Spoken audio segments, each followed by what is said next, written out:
What's going on, guys? It's Good Luck Steph, and we are back with another wonderful podcast. Now, this is somebody that I've watched their content as they've grown a little bit in the last couple of years, especially when it comes to popular topics here in Fredericksburg. We have Hyperbole with John. How you doing, dude? Hey, how's it going, man? Thanks for having me on. Thanks for being on. You know, you bring a lot of value to the community.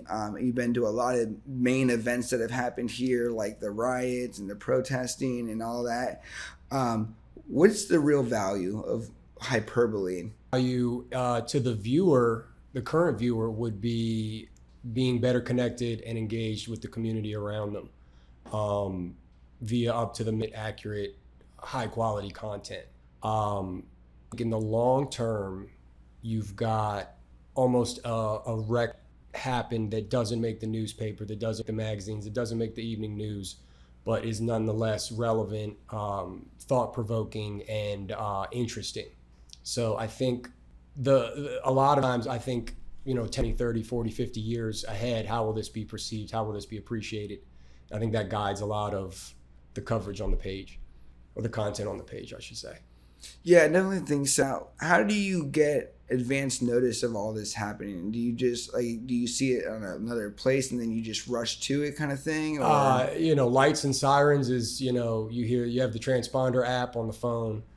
You've got the Fredericksburg scanner pages. You've got, rumors or Facebook comments a lot of times for that type of content.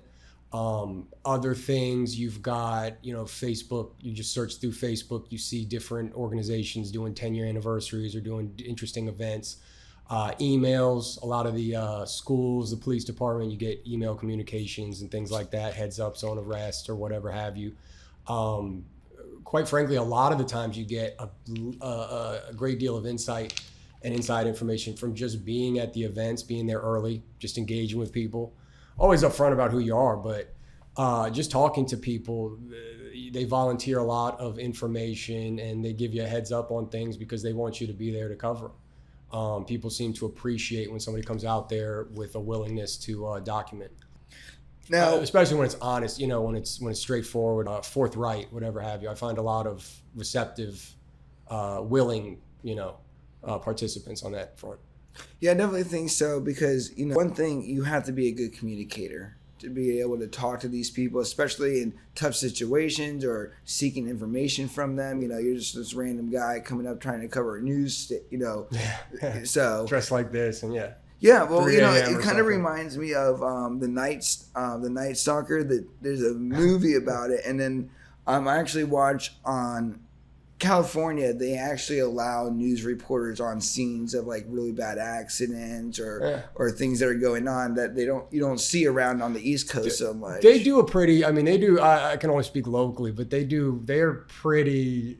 Other than interviews with victims, they pretty much let me do what I need to do. Okay, so you actually have a relationship with first responders a little bit. They know who I am. I know who they are. But it's not anything like, oh, come on over here. We'll let you get a great Obviously, angle. that would probably be against professionalism. But it's like, after the scene is cleared, there was a car through a salon or something out in Spotsylvania. I said, hey, if I can get a shot up close or something, that'd be great. This is who I am. I'm John with Hyperbole. I do blah blah blah. And, after everything's clear, the people are all right. You say, come on over, get a shot that you need. So, I think when you are upfront about what you do, you treat people you give people a fair shot, and they're more than willing to. They have nothing to hide. So, I think again, it's you build up a level of trust, and it's a lot easier now versus when we first started with some of the protests in 2020, where nobody knew who I was or whatever have you. So talk a little bit about 2020. Now, You had mentioned that you had gotten fired, and then this is where Hyperbole really took over. Got fired after, that was 2023. That was this year. You got fired this year? Yeah, I got fired from the city this year. So, in a good way. It was a good move. Did you fire yourself? In a way, yeah. I went into the situation, and I'm happy to broach that or talk about it, but I went into that knowing I'm a big principle person. I have no problem with money on the table. I have a table. If it's for a good reason, something that you have to look yourself in the mirror the next day. I think when you get to that territory, those other things come secondary to that. So it was a good decision. Yeah, there's a difference, especially in business, and and you kind of just explained it about good money and bad money. And good money is the type of money where you work really hard and you feel really good about the job that you did, and you feel really good about the pay you got. The bad money is where, like you said, you're questioning exactly why you're doing this, but if you have to decide whether you really want the money or not. And I think that's a part of the growth and development, is being able to say, you know what, this isn't for me. I'm on a different path, and this just no longer meets my criteria. So I'm just gonna stay away from it. And I've done that a couple times this year, actually, where like one person called us and they wanted to do some video against the police department, and I was like, listen, Fredericksburg police? Yeah. And I'm like, listen, we don't do that. Like, we have a relationship with first responders, and we like, the community. We're not going to go out there and create a narrative just because your little feelings. And, it's kind of like. What was the angle? If you could say, like, without. Okay. No, I can say this is like a year, maybe like a year or two ago. I'm getting an exclusive. This person reached out to us and said that so-and-so was driving the car, and then the police pulled the gun on so-and-so, and they got arrested, and it was an illegal arrest and all this dumb shit. But it's kind of like, police officers don't just point guns at people for no reason. There's usually a good reason why you're getting a firearm put at you. And we just told them, no, we're not gonna do that. And a lot of what they were saying, it seemed like they were leaving a lot of detail out, so maybe like the things that they actually did that caused the reaction, you know what I mean? I think that you touched on something important there is you always got to be careful. I'll get tips, or I'll get text messages or Facebook messages or whatever. You got to be careful that you're looking at the other side as well. Yeah. So even if you can't get a comment or something, you have to reach out and touch base, or do your best to tell both sides of things. And I think, that's it. Sounds like that wasn't happening with that. No, it was one of those like revenge type videos, like we'll show you publicly, and it's just like, you do that with a cell phone video. You're not going to do it with a reputable company that that really respects law enforcement and first responders, because at the end of the day, guess who's going to call if something bad happens to you? You know what I mean? So ate them or not, you're still going to call in an emergency. The relationship, I'm getting a little interference. Are you getting that in the right ear? What are you hearing? A little like rattling. Just want to make sure it's fine. I'm fine. I just don't want to mess up your audio. I don't hear it. It might be the headsets are on the cheap side. Okay. Sorry, I didn't know if you were going to edit that or. Oh yeah, well I'll go through it. Okay, all right. I didn't know. Might just leave it in. Okay, no problem. The relationship this city has had with like first responders, just in my lifetime, has been fascinating to kind of watch, because it's when you go back to 2020, it was such a.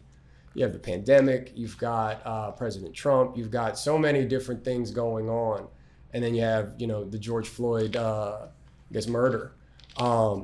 It was really fascinating to watch, and it was fascinating to document. So that's the first responder thing is a really interesting angle, I think. Well, it's in 3 years, just to see it evolve in 3 years, let alone the last maybe the 37 I've been alive in the city. So no, I definitely agree. So we're gonna bring you in. So the Good Lifestyle Podcast is a hot. So what we do is we bring our guests on and we feed them the wonderful flavors of Always Flavored here in Fredericksburg, where we go over their gourmet hot sauce. And the reason it's gourmet is it's not designed to burn the shit out of your mouth. It's actually designed to be very flavorful and allow you to enjoy certain type of peppers that typically you probably wouldn't, invest in just because of how hot they are. So the first one we're going to try, which is on your side right there, is the Rabita's Sweet Virginia Love Barbecue Sauce. It's an award-winning sauce, placing second in the Scovia Awards for barbecue sauce, unique category, adds a tangy and sweet explosion of flavor to any meat, and can be used to be can be used to glaze, marinade, or condiment for burgers and hot dogs. A perfect balance between sweet and savory brings the taste of Virginia right to your taste buds. All right. So so grab a piece of chicken. Now remember, you have all these sauces. So I'm gonna put it in the corner here. Oh, if you want to do that, that's fine. You don't have to do a lot. Yep, just a little bit.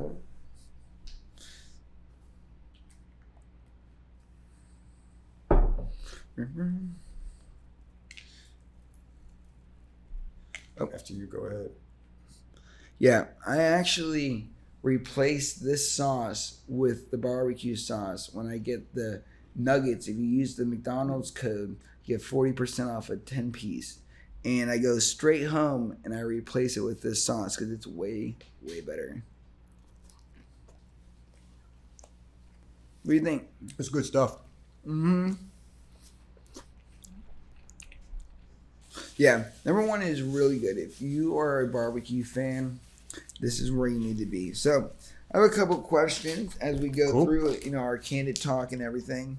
One of the things I wanted to talk about is Hyperbole covers a wide range of topics, including Black Lives Matter, Back the Blue, Pride. You also covered the pro-Palestinian rally. Yep. How do you navigate the diverse range of subjects while maintaining your platform's unique voice and focus? I think it's balance, and it's consideration, and it's consistency. So, I remember before I started, when I was still doing, digital marketing or whatever, graphic design, you would see coverage of certain people, let's say President Trump, and people would have some crazy photo of him and he's, with his mouth half open or whatever have you. And regardless if you agree or disagree, it's kind of like a slant on the story to portray people that way. So I think what I wanted to do was, no matter who I'm covering, go out there in a way and portray them as they appear, give them a fair shot. And I think people, at first I got a lot of nasty comments because some people were upset, about the angle from you just streaming the protests from Black Lives Matter. And then I remember even got some comments, why are you doing this? This is whatever the angle was.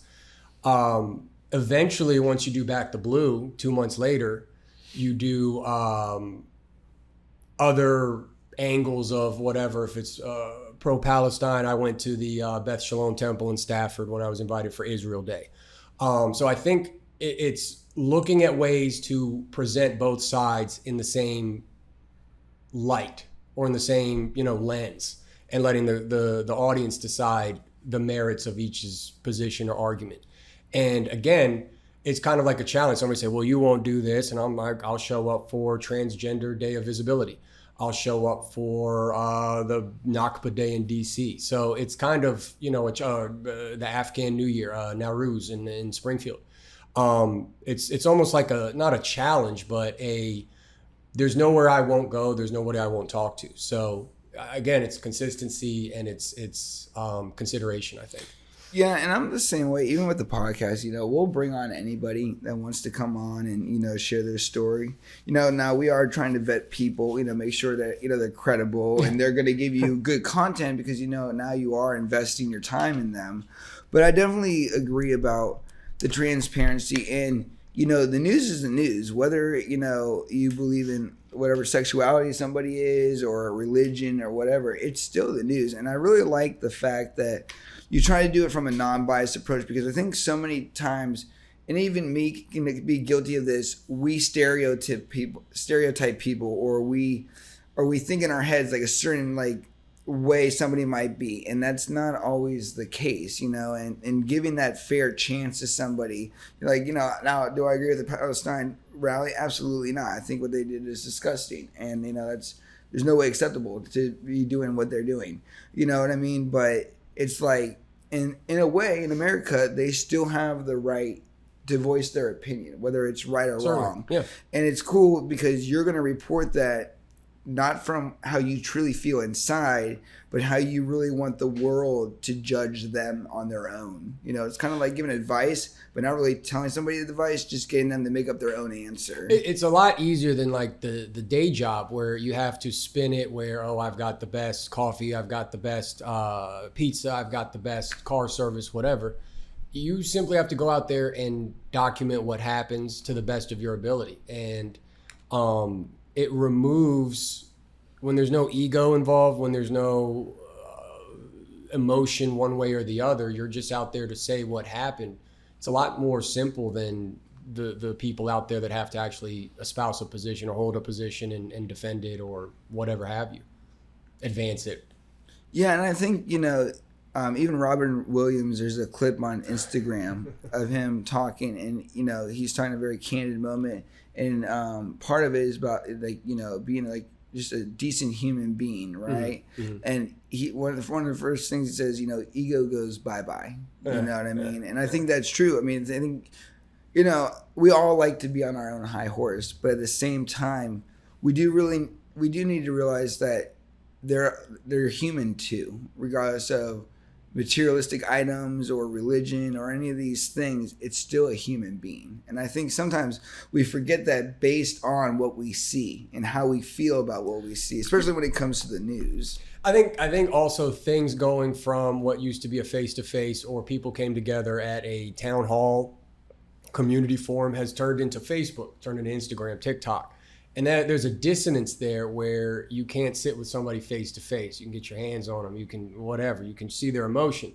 Whereas on Facebook, it's Twitter. It's 140 characters, and there's not the nuance of tone and delivery, and there's not body language, which is whatever 60-80% of communication. So there's a huge dissonance, and I think that really sets the tone for the discussions, whereas in the past they were much more amicable. You could take something like Spotsylvania County. I don't think a lot of the division you see in Spotsylvania County would be possible without social media. So social media is kind of one of those things. It's like, you know, dynamite. You could, you know, dynamite can clear a path through a mountain, but it can also do a lot of damage. So, yeah. Just a paradox or whatever you call it, you know, the rules of the, you know, how the cookie crumbles. Rules of engagement. Yeah, rules of engagement. So speaking of the next rule of engagement would be the mild hot sauce by Always Flavored, an award-winning sauce claiming second place in the Scovie Awards for prepared sauce category. It delivers a delightful kick without overpowering the dish essence. Crafted with a blend of jalapenos, serranos, and long chilies, versatile sauce perfect for Mexican, Mediterranean cuisines, all natural ingredients, gluten-free, and free from preservatives. As I butchered that out. All right, let's see what this is going to come out a little. I'm just gonna start putting them on the actual chicken. Oh, sorry. Oh, you're fine. But now you get it out. So the next one we'll do that way. So we might run out of space. But now, if you find your favorite one, you can just go back to it real easy. Mangle this chicken up. Yeah, one of the best things, and I say this a lot in the podcast because to me it's true, is the fact that when you taste the sauce, it does not heat up right away. It's almost like a microwave. You put it in cold and all of a sudden it starts to warm up. You know, and that's kind of one of the values of this is you can enjoy, you know, like a jalapeno or a serrano. Those are typically hot peppers, right? And you're eating it and it's flavorful. You know, it's not hot, it's flavorful. That tastes like green sauce. I like that one. Yeah, and that's the thing is when like the tequila sunrise, you're gonna taste the tequila. You know what I mean? The chili, you're gonna taste chili.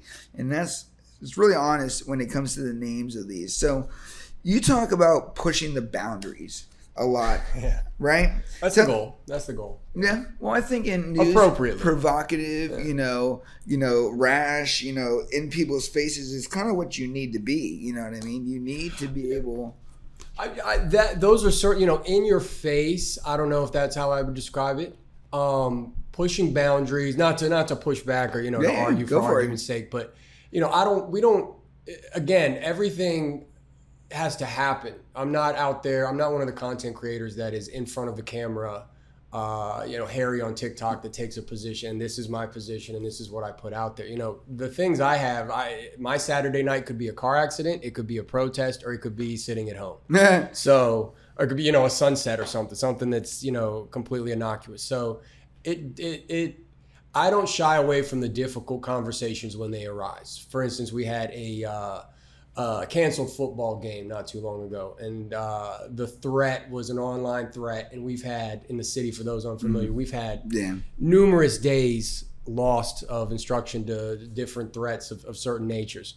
So because this had already been around, it was already a topic of discussion. You have half the community has seen this threat, the other half hasn't. We published the threat. We put the details surrounded it. We cleared it with law enforcement ahead of time. And that's one of those, you say, hey, there was a threat at school, be sure you talk to your kids. Well, if you don't know the nature of the threat, you don't know the context of what it was delivered, this is the the sixth, seventh time, there's very little you can talk to your kid about. There's very little knowledge you can bestow on them or advice you can give. And I think this was one of those, I guess a lot of people would question it, but I think if you're going to have people discuss it, if you're going to have people, half the community aware, the other half not aware, I think that puts things in a really difficult position. And then that's where you really have rumors and innuendo floating around and nobody knows what's true. So I think in that sense, that's where those opportunities where you can advance a discussion is what we look for, what I look for, the company looks for, whatever have you. And would you say that most of the community and their audiences agree with your narrative? I don't know if it's the tactics or the judgment. I think there's oftentimes a lot of pushback, but then for every complaint or every negative comment or whatever have you, the detracting comment or a critical comment would be the best way to describe it. There's 3 or 4 people that probably come up to you in the street and say, hey, I saw that. I don't agree with that. You did the right thing. So I think it's a careful balance. There's maybe a decade ago, there was a French magazine, Charlie Hebdo, and they, I think, published a cartoon about the Prophet Muhammad, and they ended up inspired or, I don't want to say instigating, but an attack. They attacked the headquarters. I think they lost several of the authors, several of the artists or comic book artists. So I think, what I'm doing is not, any way original in that part, pushing the boundaries. But I think that is something that certainly an angle I would be interested in. Like the Charlie Hebdo, I think that's something inspiring, that fearlessness.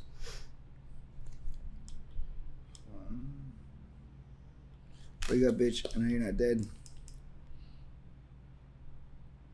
There we go. All right.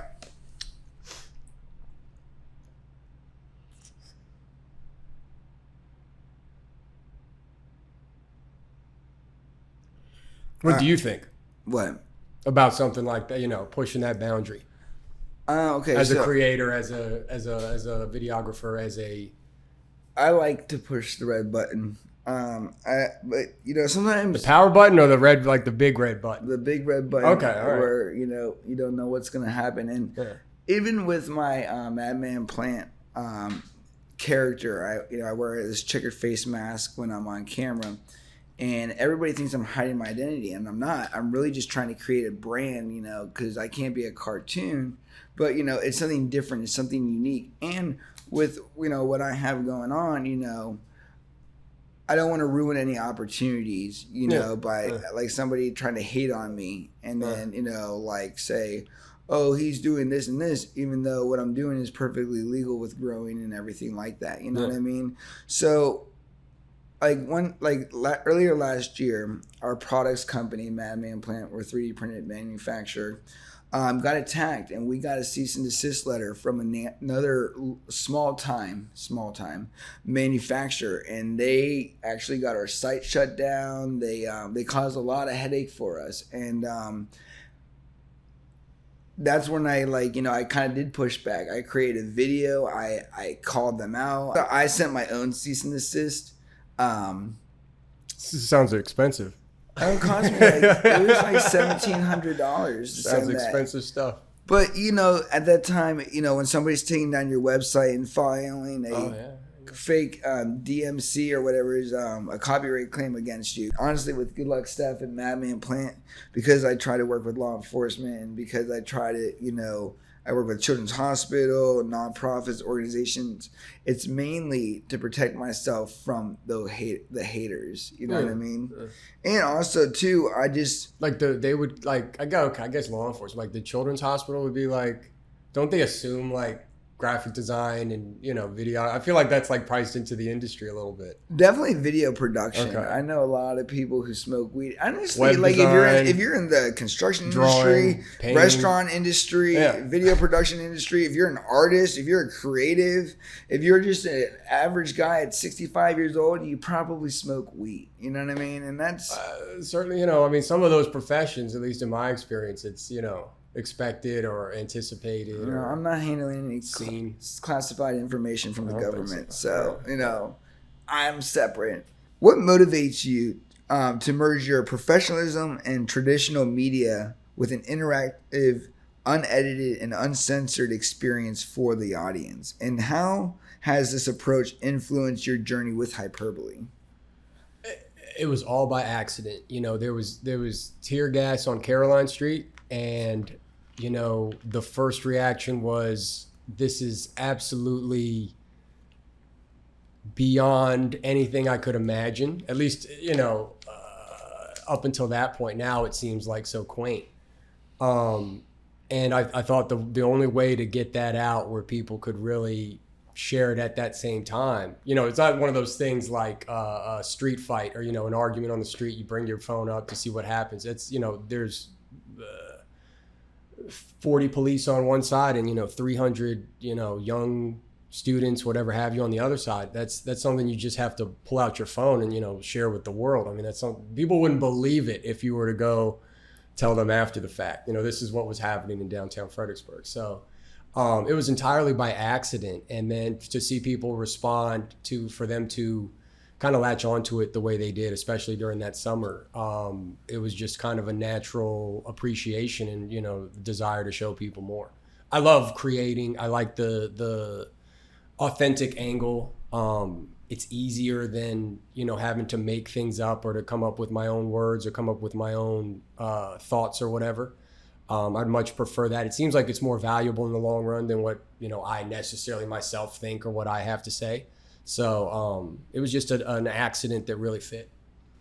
And sometimes that's the best way. I mean, a lot of people, if you ask them how did they get started, or like, for instance, like in the law enforcement side, my cousin who was in the FBI, he was in school not for criminal justice, and then just because he was bilingual at the time and the FBI was looking for bilingual people, he fell into it. You know what I mean? And What, do you speak Spanish? Yeah, he speaks Spanish. Okay. Right. And I think he speaks a couple of different languages now as well. But it's kind of one of those things where even with Good Luck Steph Productions, I used to build motorcycles and I have a degree in engineering and mechanics. But, I thought this was better, So it's like one of those things where you also get out to the real world. And then when you do it for so long, or you're surrounded by it, your perception changes, and you either start to learn to continue to love it, or you just kind of like grow out of it or grow away from it, and do other things essentially. I remember what was it? Like Carson Daly was, or that's not a good example, but you see like certain people that begin as musicians, then they transition into like TV or disc jockeys, and then they're TV hosts, and then they're kind of like hosting whatever the awards or whatever. They have like arcs or whatever have you through a profession, and they have a gift in whatever gab, and then it manifests itself as these other different opportunities. Yeah, like Steve Harvey would be a good example. Yeah, Jimmy Fallon would be a good example. Michael Strahan. Yeah, so. He went. Jimmy Fallon went. From kind of making it big. I think was The Fever Pitch was the movie that kind of brought him up, and then he went from just an actor to a host of a TV show. So that's all about the evolution. Did he do stand up? Oh, I'm sure Fallon? they did. Yeah. Most of those people, like I would Steve imagine. Harvey, Yeah. all of them used Leno. to be comedians. All right, so jumping into something even more funnier than that would be the Rabita's hot sauce. An authentic flavor made with habaneros, red chili peppers, serranos, not overly spicy, allowing you to enjoy its authentic flavor. Great on everything, versatile for various dishes, offers a delightful balance of heat and flavor. A hot sauce like no other. Oh man, got the child top on. I left that lid on. Oh. Let me grab a little bit more of my favorite.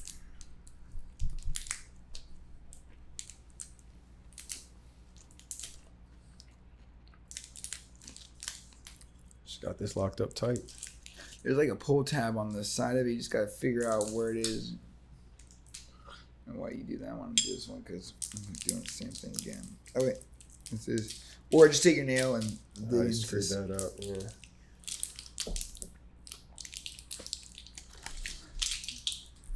There we go. This one's got a little. This must be real hot. No.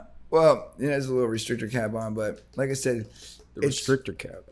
Yeah, so some of the sauces, they're just open, and then some have a little shaker where it has your little spout. After you go ahead. All right. I can make sure it's not too hot. No.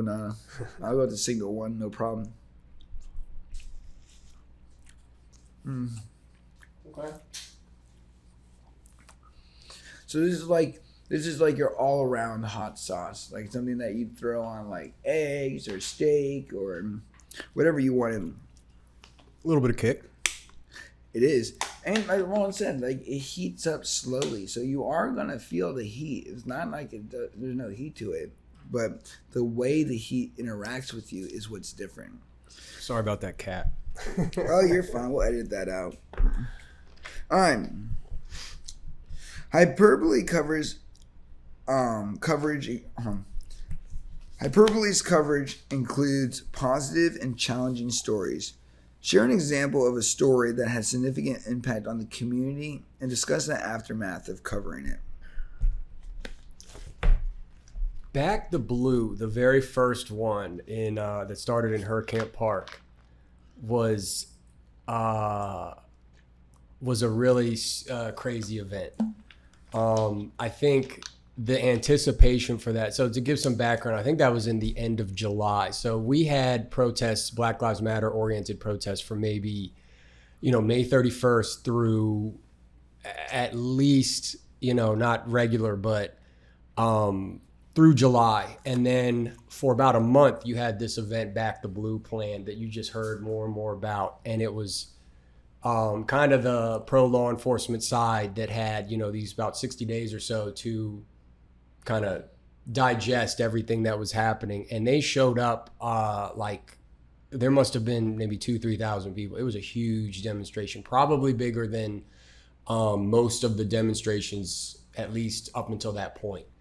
And that like got shared so many different platforms that it did extremely pervasive. Like it did something like 500, 600,000 views. I can't remember off the top of my head, but it was one of the most popular videos. And it was just that the one side that had, in my opinion, just been, like 60 days of just Black Lives Matter, Black Lives Matter. And, obviously look in retrospect that a lot of that makes sense. But when they came out, it was, I remember there was whispers of like, it was gonna be a KKK rally. It was white supremacists. There was so much conjecture going in. And even, looking back at it, you watch the protest, and I'll let everybody, check it out for themselves, but it's just a crazy event. And it's to look back on it. It's just one of those things. It's just, you're kind of in amazement that it happened. Yeah, definitely. And then now it's like we're back to normal. Like it's like all of this happened, and it was kind of like, with the pandemic, the stress kind of getting out from being cooped up and being socially distant for whatever it was, 6 months at that point, or maybe 3 months, 90 days, whatever it was. So it's just it's hard to put into words. So yeah, it is weird how as a civilization, we go through these periods of like our own civil war. Like I remember watching a lot of the videos. I think you were one of the shooting the one of the I think the channel I was watching when the police had all the riot shields out here and they were walking. Yeah, that was down the street. first night, May 31st. You know what I mean? And it's just like it's just so weird because like you said, like it was just like this time in Earth, and then it just disappears and everything's back to normal again. It's just weird how that all works. You know, I think it also has to do, I think, with mental health. You know, I think in the world today, I think mental health is a big issue, and someone that's dealt with mental health issues recently, I definitely understand that. And I think too, a lot of it is, I think people nowadays, I could be wrong, but I think people just want to feel accepted. You know, they want to be who they want to be. You know what I mean? I think the word is, I don't want to be like, or validated. Validated is there's acceptance, but then I think validation might be one step further on that spectrum where. Because that solidifies it.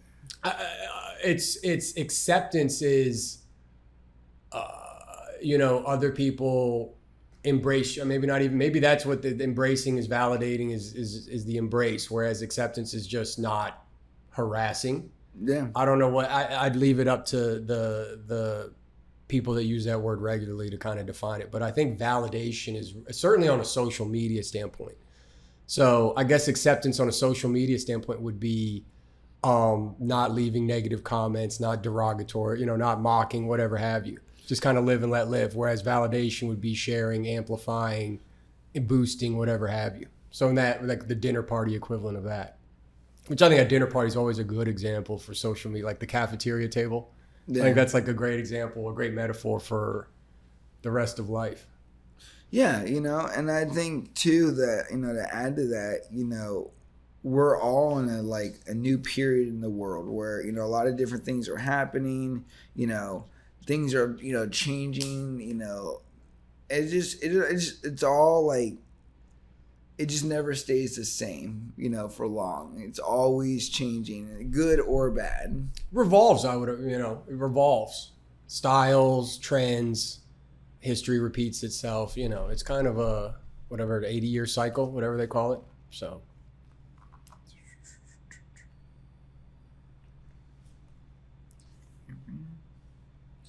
All right.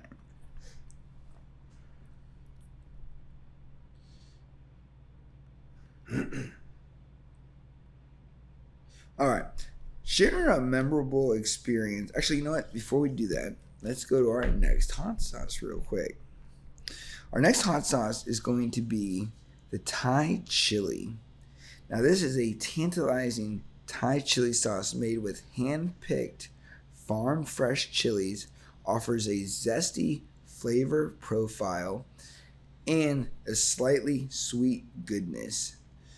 Provides a delightful departure from your ordinary hot sauce, meticulously crafted with the attention to flavor and texture, a perfect alternative for discerning palates.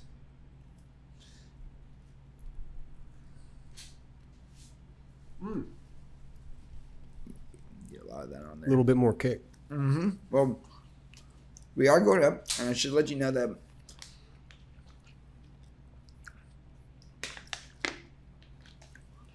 these two are number 3s. That's a 2, and that's a 1.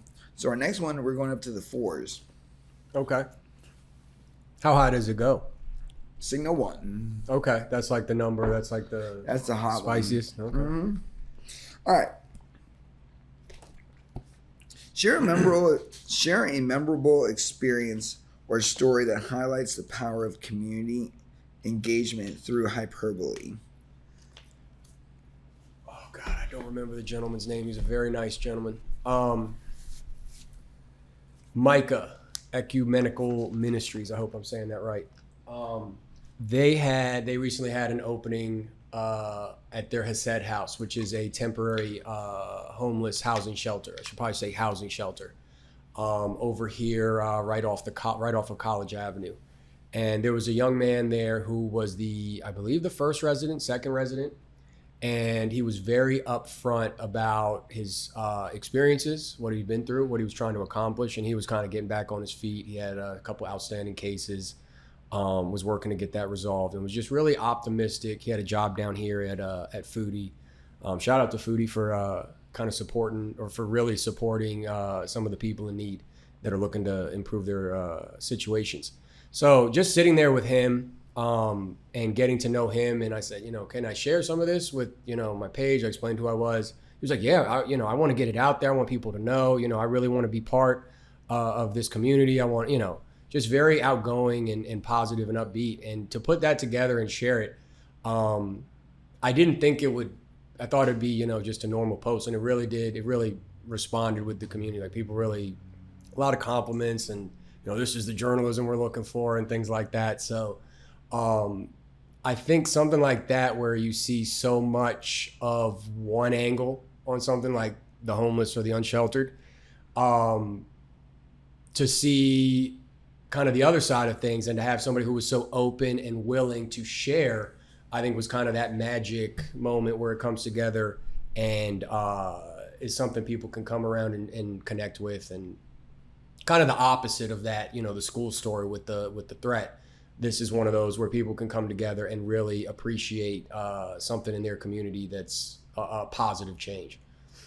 Yeah, and I think with the way we go in the future, I think positivity is something that we're all seeking. I think a lot of people are sometimes nervous to share that. For instance, like right now, there's a tremendous need for foster parents. But it's such a touchy subject to share. It's difficult to get somebody like me in those situations for obvious reasons, and maybe it should be. But juxtapose that with, the adoption events for pup. I mean, there's that's easy. That's something I can just show up. I can shoot puppies with a camera. Shoot, photograph no puppies. Animals are being hurt. Photograph puppies. I don't. Facebook will love that on the replay. Photograph puppies and get them out there where people can see them. And, it's a lot easier to engage on a social media platform.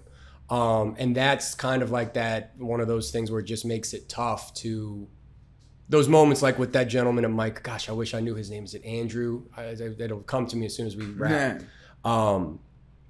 But, when you have somebody that's willing to be vulnerable, I think a lot of people are scared to be vulnerable. Certainly online, where you may not have acceptance, you may not have validation. So, yeah, but I do think vulnerability is good, because you have to expose your weaknesses for what they are, and if you go around not trying to be vulnerable, you'll just make yourself more vulnerable. And I speak from experience on this, and I think there's a glory and being vulnerable, because just like in business, you know what you know, but you don't know what you don't know. And Billy Joel has a song, Vienna, which is one of my favorite songs, and it talks about success. And in the song Vienna, oh man, I just lost my train of thought where I was going with this. In the song Vienna, one of the first lyrics is, "Slow down, you crazy child. You're so ambitious for a juvenile. If you're so smart, then why are you still so scared?" It's kind of got some bars there. It's kind of nice. Yeah. You know what I mean? Or why are you still afraid? I think is the actual lyric, right? And then, he talks about, it's like, too bad it's a life you lead.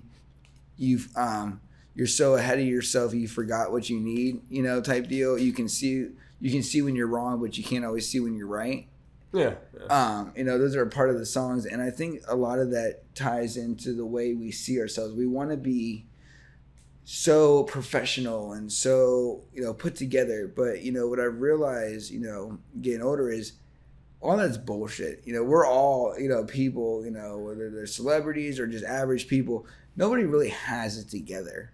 We just improve. We put ourselves in better positions to handle certain things, whether like you have a savings account or, you have food stored away or something like that. But in the real sense, we're still vulnerable. Most people are like 2 weeks away if they lost their job today from being homeless or something like that. Most people in America, I learned this statistic, most people don't even have $5,000 in savings in America. I think it's 1,000. No, but I'm not. Yeah, that's just to build on your. Right. Yeah, just to build on your point. Yeah, you wouldn't know that looking at social media. You wouldn't know that in my business. You wouldn't. That's you see wealth, you see opulence, you see the best angles. Look on your Instagram feed. Well, that's what people want. It's either you to see. That's what we. Whether you want to say the algorithm is an all organic formula that just repeats what people put in, or whether you want to say it's manipulated, or whatever you want to attribute it to, that is what we as a culture in this kind of flashpoint in time appreciate and value. So, I mean, you can go, there's certain events in town. You have the Hesed House opening, and you've got some much more fancy events. You've got some much more soirees, I guess you could say. And you see a lot more attendance, a lot more interest in those particular events that certainly add a lot to the community. They're fundraisers or whatever have you, but there's certainly not an equal amount of attention to some of the other side of things. There's a lot of challenges that the city faces that we don't always talk about. I know I can't report them. I can't get them all. So there's a lot that I know going on that I could go and break right now and go do, but it just takes away from something else. Like I can't, right at this point, there's a lot of challenges. So I think we've never been more equipped to present a facade, whether it's social media or whatever. I think it's never been easier to do. Yeah, but I guess that's where this whole thing about, I think by doing that, maybe I'm wrong, but I feel like in a way it makes people more scared to be vulnerable, because like you look at online, you're like, oh wow, my friend's doing this and this and this and this, and it's like, well, what am I doing? And I get tongue tied with that thought process too.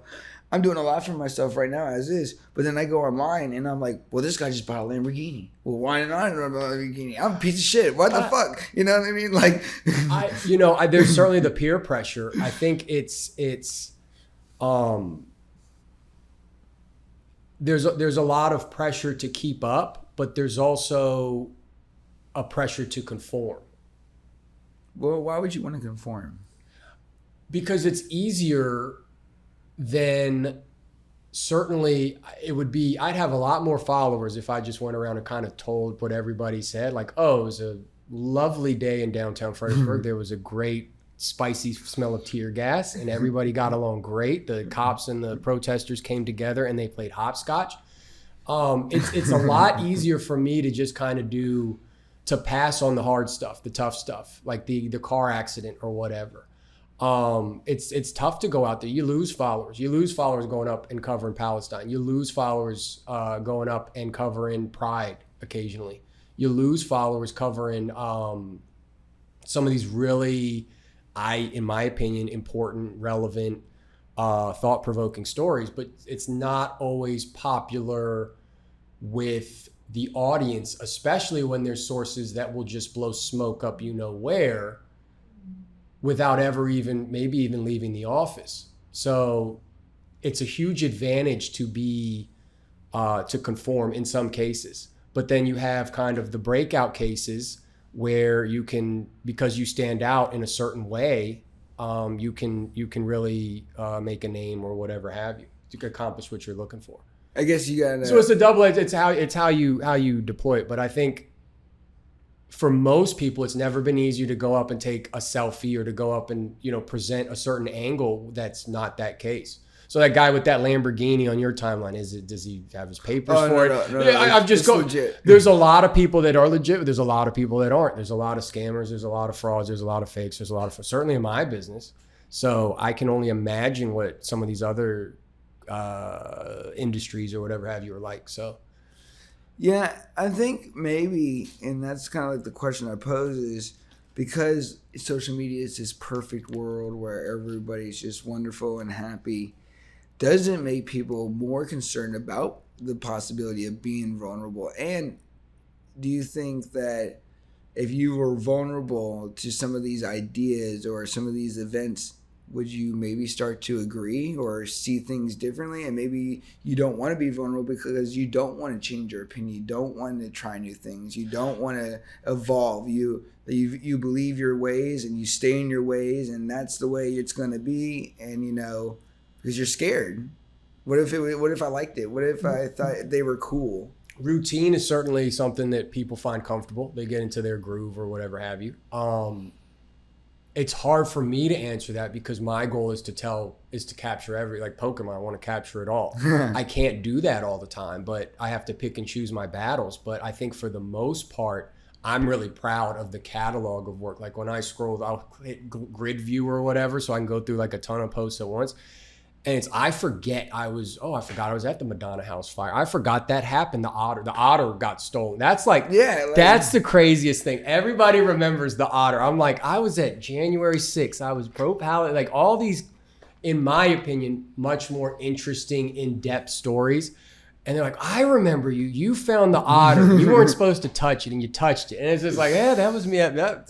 Guilty as charged. So that's like what the answer. That would have been the great one with that gentleman at the Hassett House, was like, what story connected with the community? That the otter is just something, and it happened 90 days ago or whatever with the other otter. That's one of those things you just you do because you walk by, the otter's missing, okay, I'll take a picture, I'll tell everybody about it, but you don't realize how much it connects with people.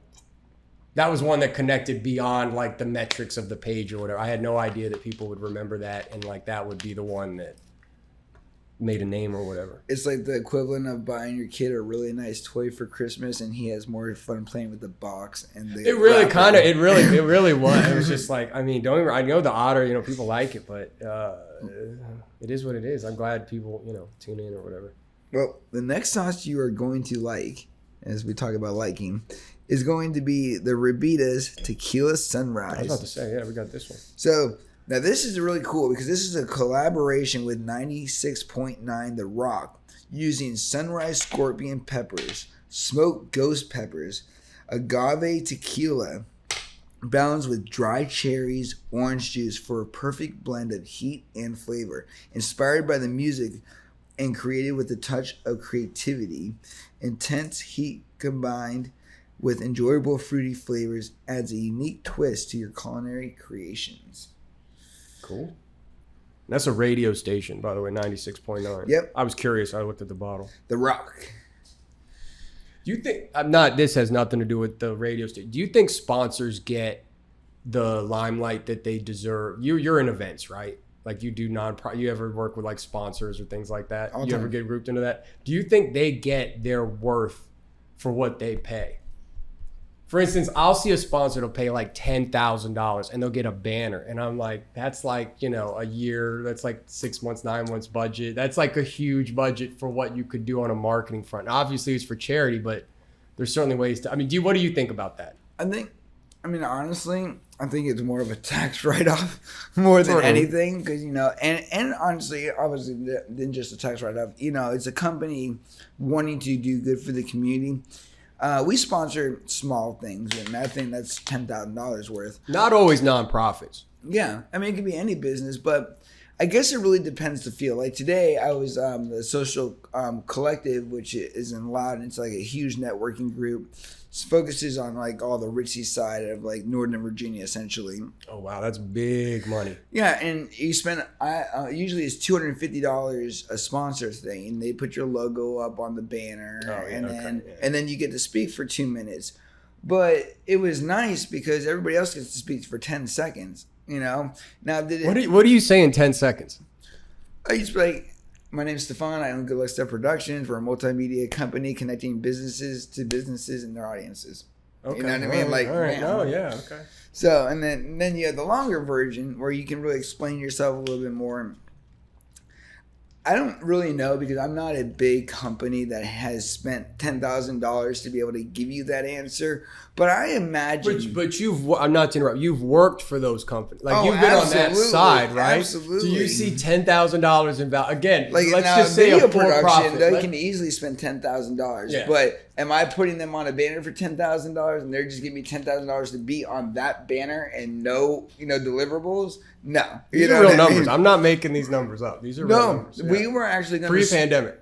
We were going to advertise with the Nats, but we just didn't think because of our business to business, it was the right marketing, because a lot of that is business to consumers. If you look at all the companies that are there, they're more service-based companies. They're coming to your house. The price, I remember there was somebody they quoted, the price for the back of a ticket at the Nats games for every fourth game was the same price as season tickets, like premier, like the creme de la creme season tickets. I said, before I advertised on the back of the tickets, I'd have bought season tickets and given them away every game. And you would have gotten way more. You would have been like the official partner of the Nats without having to. That would have been how I hacked that. Yeah. So I don't know. Like those some of those, it's just was curious what you thought. No. Not to put you on the spot. No, it's great. I love being interviewed too. But yeah, I guess the real answer for me would be, it would depend the environment that it is in and what I'm trying to accomplish. If I'm just trying to get my name out there and I want to be flashy and one of those top end sponsors, maybe that's one thing. If maybe it's a nonprofit and I really want to get in good with them and build a rapport, so maybe I'll donate to them to show them my interest in their nonprofit. I'm not I don't mean to trash nonprofit. That's not what my angle is. Yeah. But I was just curious what your experience is with those, with the sponsorship side of things, how that works. Baby. Yeah. So, and it's kind of one of those things where I'm sure I'm going to have an answer one day and I'll get back to you and be like, yeah, so we just spent $10,000 on this ad and yeah, we got like 1 million customers off of it. Hey, whatever works. But I don't think they're investing that type of money without some type of return that they're expecting. I think it's most of the time it's goodwill for in all seriousness. I jest a little bit. In all seriousness, I think it's a lot of times to help out an event, whatever have you, an initiative. Certainly on the nonprofit side. Well, not only that, but like how great does that feel as a business to make enough money to where now you can go out to your local community and actually make a difference because of your company? From that standpoint, I would say a lot of these places need, in addition to the money, they also need that interest on the personal level, at least from my experience. Like they need... whether it's something as little as a share or whether it's, asses to elbows, helping out at an initiative or a focus or whatever have you. So, again, playing around, but I think there's a little bit of wiggle room with that. So yeah, I like talking marketing. No, I do too. And marketing is huge. I mean, that's the basis of getting yourself out there and really making a name for yourself, because at the end of the day, whether you're an entrepreneur, whether you're a business owner, whether you're the news, you're marketing yourself 24/7. People need to know who you are so they can understand how you can help them. And once you can provide a value to somebody, it's game over from there. That's the way to somebody's heart, is solving a problem. Speaking of solving another problem. It's the way to the pocketbook. That's right. Hey, nobody works for free. And quality, cost. There's a difference. Certainly in videography. Yeah. Well, so and anything, biggest thing with us is there's tons of videographers out there, right? There's tons of people that shoot video, but does that person convert? Can he make your mission or vision convert to whatever it needs you to be? Whether you're running a campaign, you're doing a Monday Night Football ad on Comcast, whether you're doing an ad space in the theater, whether it's just a social media post, the basis of, who we are and what we do as Good Luck Stuff is the value that we provide and the talent behind that, working fast and effective. We've done projects where we had literally like 5 hours to complete the video. And we with the school, with Hillsborough Charter Academy, we got there at 7:30 a.m. and we had to finish by 3 o'clock when the school day ended. And we had to interview 8 staff and then 5 different kids. And then we had to shoot all the classroom. and it was just me, Yeah. There was no team, there was just me. But, the value of it is you love what you do. So whether it's marketing yourself, whether it's promoting yourself, whether it's going out to do a job or collect the news, it's your heart that is bringing you to there. And then that's why you can perform the level that you can versus the person beside you. I think really what it comes down to is passion and grit, because the Washington Post did a study where they said, what truly makes successful people? Is it money? Is it resources? Is it who your dad knows?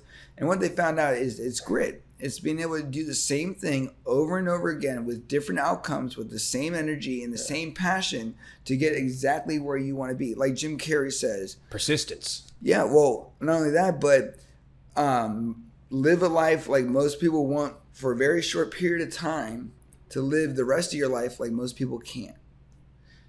Okay. Jim Carrey said that? Yeah. Okay. Look at it. Look what at his movie was that? Look, no, it's not a movie. No, It's his commencement speech at a college graduation. Yeah. And he talked about how his father was a very, very funny comedian, but his father didn't believe in himself enough to take the leap to be a full-time comedian. No shit. So he actually took an accounting job. And when Jim Carrey was 12 years old, his dad lost that accounting. Down, now. You're interrupting. Oh, wait. All right. So when Jim Carrey's dad lost that job when he was 12 years old, and they became homeless. And what it taught him is you can fail at what you don't want, so you might as well try for what you do. And those are his exact words. You know what I mean? And that's the thing is, you don't know, right? And with business, it's not every day you show up for business, you get paid. You know, there's sometimes where, you know, you're waiting a period of time or you're in a project with somebody. So there is no money in between when the project starts or when the project ends, right? You know what I mean? So with that, you know, you really, as a business owner, have to have the mindset that this is a day-to-day thing, and building that pipeline, building that strategy of how you're going to target, how you're going to communicate is key, because, you know, the average business doesn't last more than 7 years. You know what I mean? And we started in 2013 and we're still here. You know what I mean? I think it really does dive down to what the Washington Post says. It's, you know, it's how bad do you want something, and what like I tell Logan all the time, what do you want and what are you willing to do to go get it? Because everything requires a sacrifice for a reward. You know, you're sacrificing something along the way to get what you want, and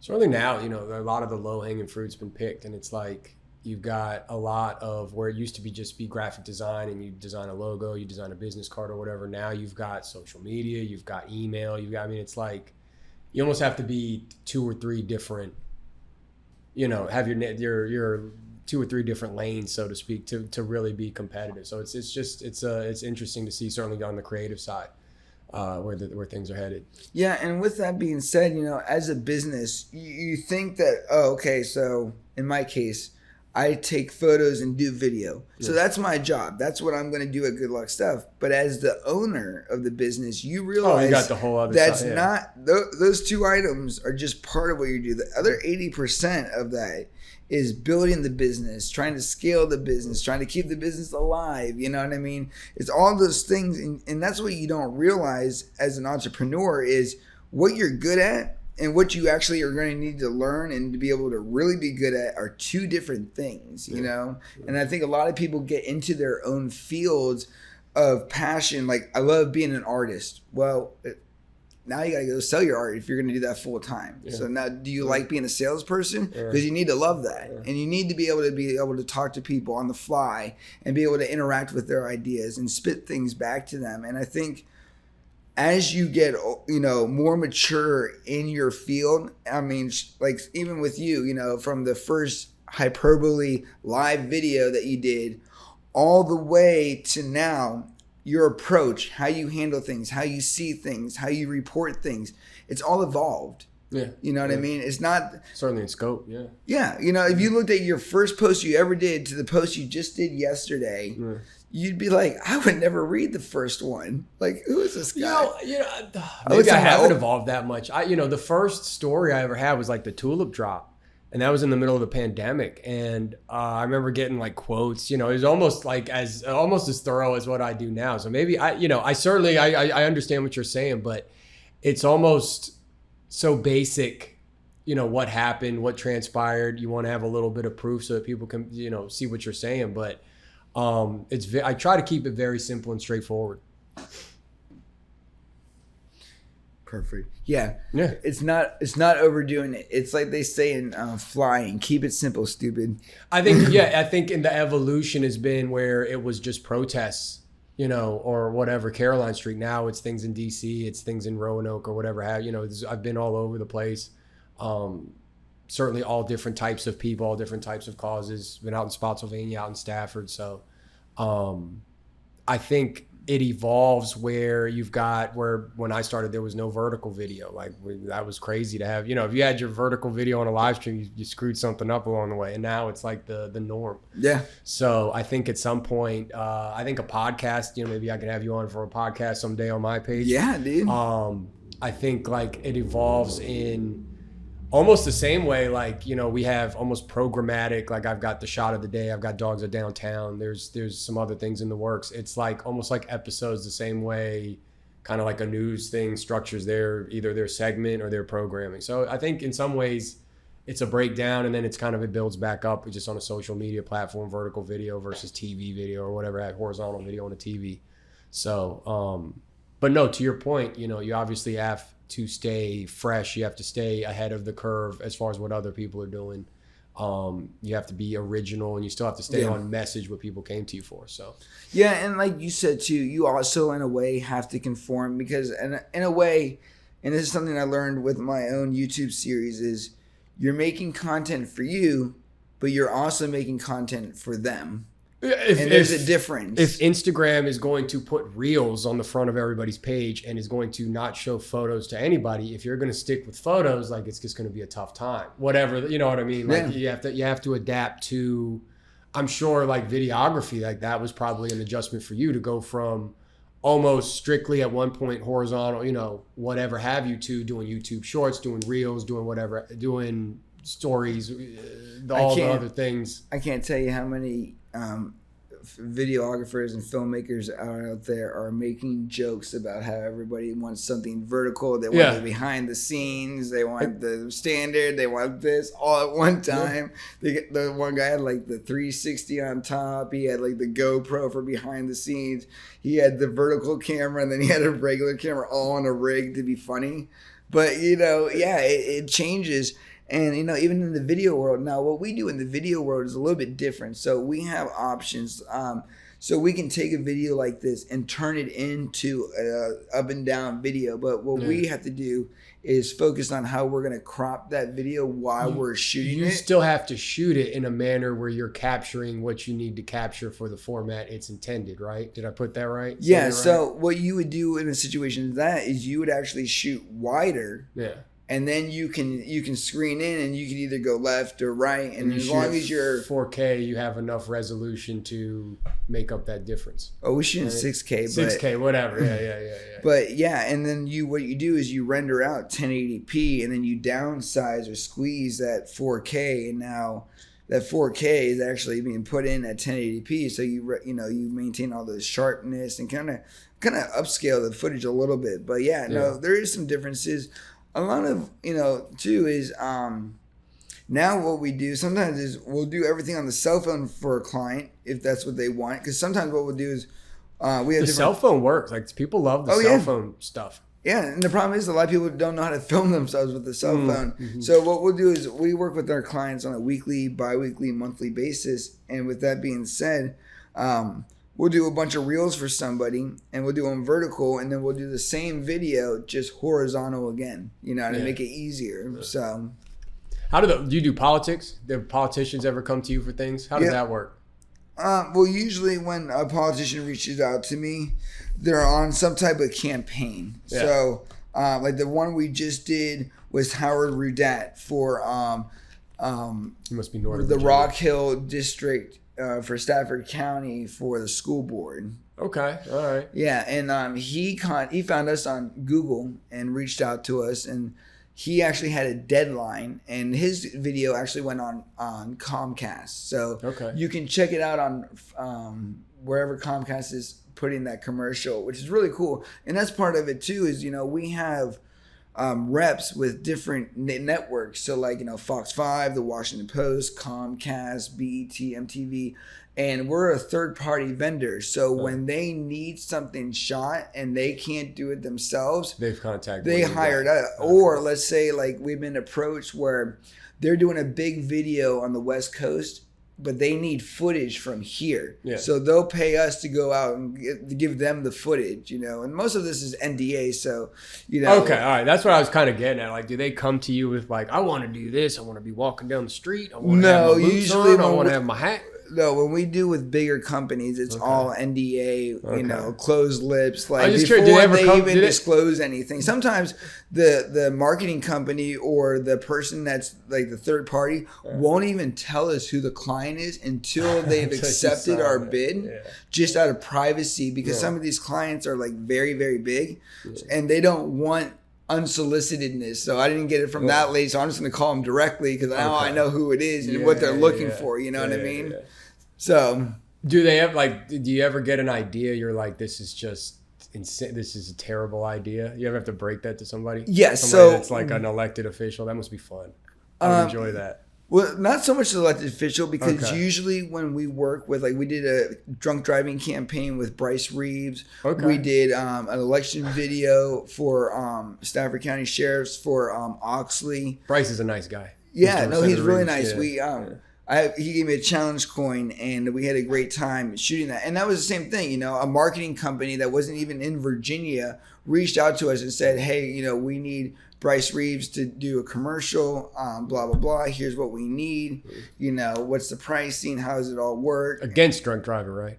Against drunk driving, yeah. So, yeah, not for drunk driving. Yeah, don't recommend that. No, especially if you've been on Stafford Talk, Realize, or Fredericksburg. You can see how many drunk drivers there are every see it in the night. arrest report. Yeah, it just pops up in the arrest report. So stay off that.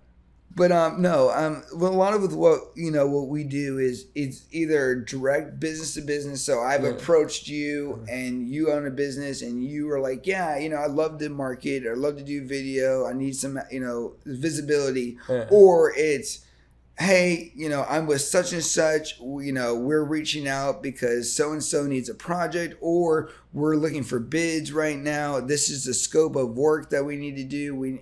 And then, you know. Those NDAs really mess things up, man. You can't talk about anything. Well, the NDAs really only happen once we sign up. Right. So I don't get, it's very like tight-lipped until you're the guy that they're going to go with. Right. And then they're like, okay, well, here's the NDA you need to sign. And then once you sign it, it's like, okay, so this is what we're doing. Okay. You know, there's nothing I love more than bad marketing ideas. Like the sharing war stories from like, oh, I had somebody who wanted to do this, and I just explained to them, and they just wanted to do it, and it was terrible. Well, I love bad ideas. Well, it's not a bad idea, but one of my clients, Therese, who owns art, Aesthetic Artistry, we did a video for her. She does lips and permanent tattooing and all that, you know, really cool stuff. Okay. And when she's like a tattoo place. No, it's for cosmetics. So like lips, eyebrows. Oh, okay. All right. So okay. these different are like type of tattoo. Permanent makeup. Not art. This is like.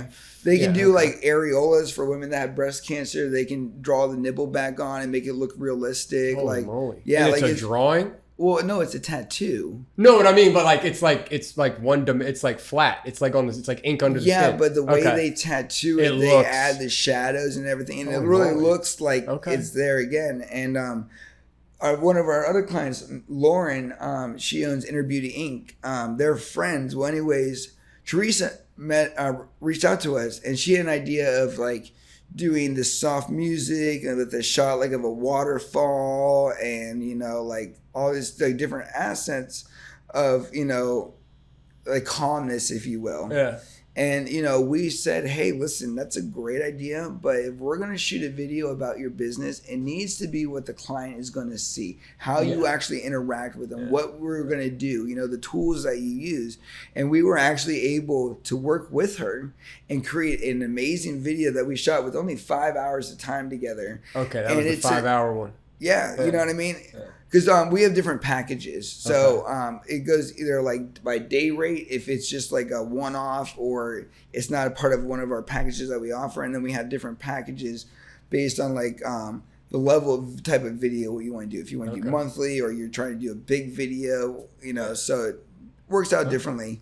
But it was able to not so much say that, hey, this is a bad idea, but hey, as a professional, and you know, that's why you hire professionals, I think I can give you a better solution by shooting the video differently than what you're envisioning. Okay. And she loved the video. Yeah. And it's exactly what she needed. Okay. And that's kind of the thing too, is education is key. Teaching people don't know any better. When they're not in your field, they have no clue whether you're using a top of the line camera like we do, or, you know, like a tiny $100 camera. You know what I mean? Yeah. They're trusting you as a professional, and it's your job and duty to, one, inform them, but two, help them make the right decisions for their businesses, because it's an investment. It's an investment in my company. I'm investing in your company. You're investing in my talent. My talent is going to invest in your overall success and what the video is actually going to do for you.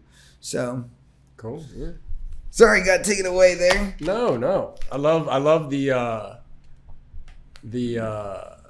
dealing with clients and managing expectations, and, you know, you sometimes have to reel them in from a host of what might not be the best way forward. We'll get like, you know, we're looking to hire someone for $50 an hour, and we're like, okay, so let me talk to you about our day rate. So this is actually what we charge. You know, I'm glad that you think that it's, you know, that set price, because I've had people be like, well, this photographer doesn't charge this amount of money. How do you think, you know, how are you charging this much? And I'm like, well, first of all, I don't work inside of an industry.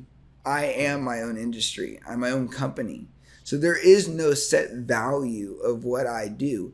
It's the talent that I'm able to offer. Just like the story of, you know, there's a big warehouse in the factory, and then all of a sudden the machines come to a screeching halt. And the boss is like, get me the person that can fix this. And the person comes in, and he looks around, and he goes over there and knocks on the metal real hard. And then as soon as the machine comes back to life, he goes over to the owner, and he's like, that'll be $5,000. And the owner's like, I'm going to pay you $5,000 because you hit a piece of metal. And the guy's like, no, you're going to pay me $5,000 because I knew exactly where to hit the piece of metal. Yeah. Not because I hit the piece of metal. It's the knowledge. It's the talent. It's the years of experience, the professionalism, everything that builds you up to be credible for somebody who's very serious to want to do business with you. And it's a very hard thing, you know, because trust, and like you said, like we discussed earlier, vulnerability. Yeah. You know, if I invest in this, well, does this guy take care of me? Or is this guy going to just disappear as soon as I give him a check? Yeah. You know what I mean? Yeah. So speaking of next one, we have the Raft of Rita. And this is named after the owner. So they're all Rabitas. So okay. Yes. All right. Oh, no. But this is the specific Raft of Rita. And Rita Beta. Yep. Okay. And this is a sensational blend of Carolina Reapers, ghost peppers, habanero peppers. This is coming out real slow. Oh, yeah. Masterfully combined with ripe mangoes and pineapples for a fruit-infused heat, and it delivers an unforgettable journey for your palate. The perfect balance of intense heat and mouth-watering fruitiness. Unleash the limitless possibilities and add a fiery edge to any dish.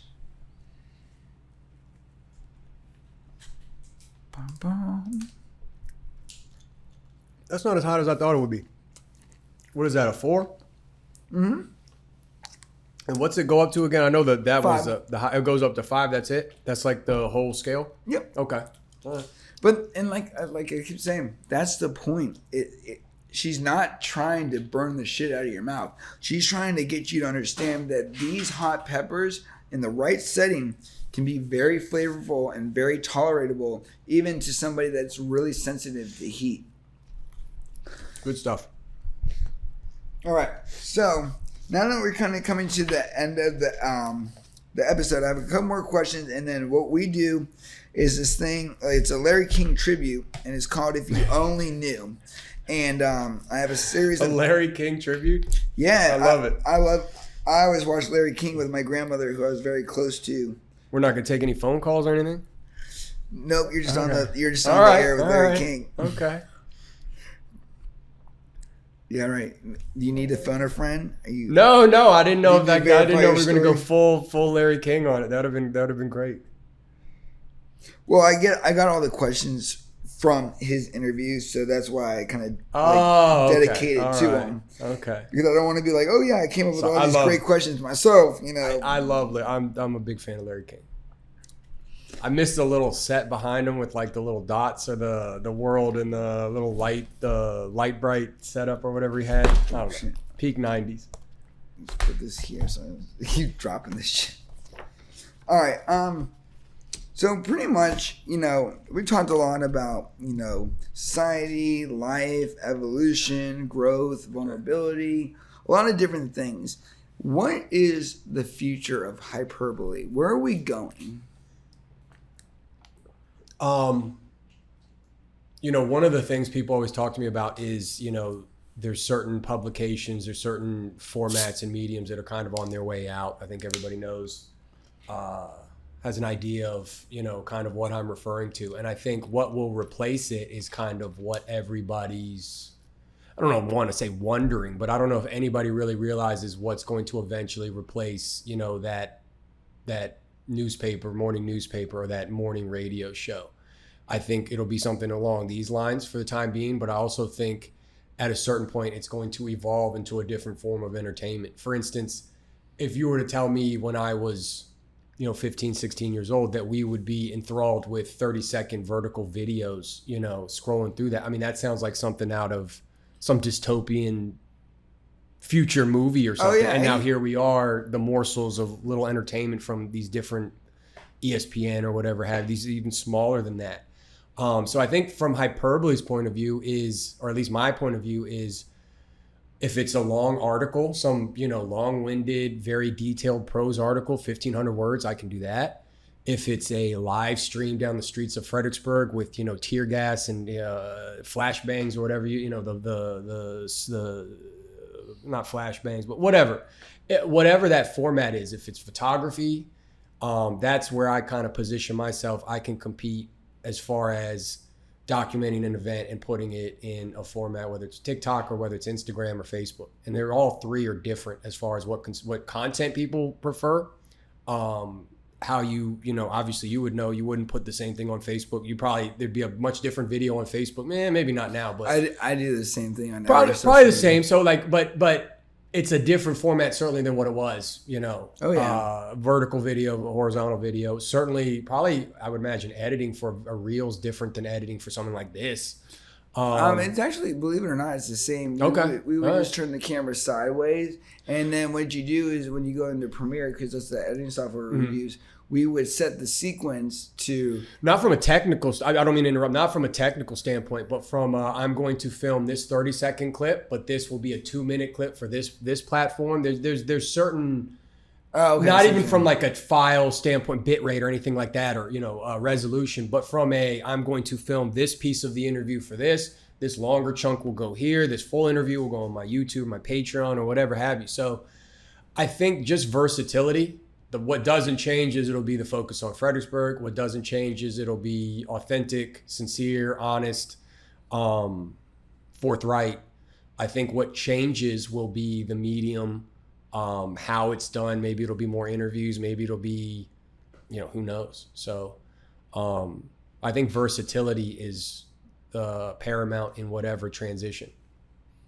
No, I definitely agree with that. And that's the forward thinking mindset that you have to have, is you have to look at it as what I do today, tomorrow is going to be different in some way. And it's that evolution and understanding that it is changing. Because I think a lot of people, they, like you said, they live in these routines. They're comfortable with the way things are. And being uncomfortable is very tough for a lot of people. I try to embrace it because it's like, well, to get what you haven't gone before, you have to do what you haven't done before. You mentioned you had a degree in engineering, right? Mm-hmm.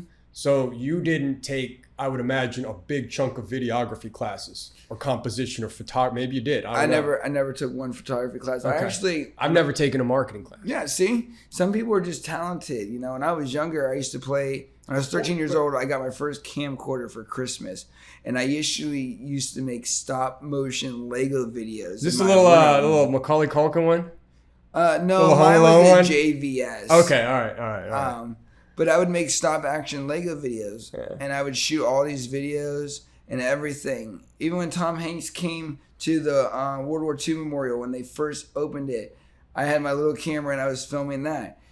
Footage was horrible, I'm sure. But the thing is, it's just like, nobody really said, hey, you should continue this, or you should invest in this. I don't think there was a video. I mean, I don't know when you went to school. There wasn't a videography class. There wasn't photography or we did. We anything had like that. In high school we did, but it was film cameras, and you'd use the dark room and stuff. Oh yeah, that ain't that's respect to that. But that isn't what I don't think that's what we do. Yeah, or that isn't what that is a whole other thing, whole other animal. Okay. Yeah. So I think it's like from that standpoint, how could you even prepare? True. I took 4 years of Latin. We're not using that. I'm sure it helps, but like that was computer science, and I could really code and not just my little cowboy stuff. Like, I think hindsight's 2020, but how could you even prepare? Like, you have an engineering degree. I'm sure that was well worth your time. That probably has a lot of value. Sure it does. But in your field, what you chose to do, it certainly contributed to that, but it wasn't required. Yeah. And it wasn't something, it certainly wasn't, it wasn't videography. You never took a class in videography. So I think it's like, how can you, it's all a guessing game. Yeah. No, it has to be. Speaking of guessing, no more guessing on what the next one is. Peri. Yep. This is Peri. Brings the flavor of Portugal to your plate. The spicy kick of heat mixed with garlic, fresh lemons, and other flavorful ingredients. African bird-eye chilies adds a signature mouth-watering flavor, perfect on chicken or fish dishes. Offers a combination of sunrise, warmth, and mouth-watering flavors. Where'd you put it? Right there. That's pretty good. Mm-hmm. Not too bad. Again, like you said, it's not, this isn't 5-alarm chili or whatever. I absolutely love it. All right. So we're going to switch over because we have our last sauce. And so this is a Larry King tribute. So you're to answer these questions from the heart. Simple answers, nothing like crazy. First question is the person you would trade places with for one day.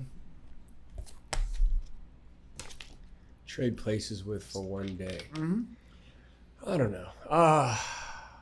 They have to be alive, I would assume, right? Could be anybody. Anybody dead, alive? Anybody? Sure, okay. Sure, anybody. One person, one day. JFK. Okay, explain. Just a fascinating period of history. Very controversial period of history as far as people agreeing what happened. Early 60s, there's activism, there's you've got the Vietnam War, you've got a lot of arts and culture, you've got the civil rights movement. It's very similar in some ways to what we're going through right now. You've got an unpopular war in a foreign country that we're supporting. You got another one that we might get. So there's a lot of parallels. I love JFK trivia. I love JFK, the Seinfeld episode. They got JFK's golf clubs. I love stuff like that. The whatever you call it, the aura, the myth, the man, whatever you call it. I think that'd be interesting. Okay, yeah, no, definitely. And that's one nobody will get mad at either, so I'll just put JFK. History repeats itself over and over again. And what's crazy is John F. Kennedy's secretary's last name was Lincoln. And I've heard this, yeah, go Abraham ahead. Lincoln's secretary last name was Kennedy. Yeah. So, And right now you've got another. And they were both assassinated. You had RFK Sr. run for Senate and run for president in the, 66 or something, maybe it was a little bit later. I think 64, 65, that's when he was assassinated. But you've got his son now running for president. So it's just, there's so many little things like that kind of line up. So I think that's a good answer. I'll go with that. All right. Next one. The weirdest job you've ever had. I mean, I've only done this and I've only worked at Costco. So I think the weirdest job I've ever had would probably be, it'd have to be this one. It started out, brochures and business cards, and now I'm doing, protests, whatever have you.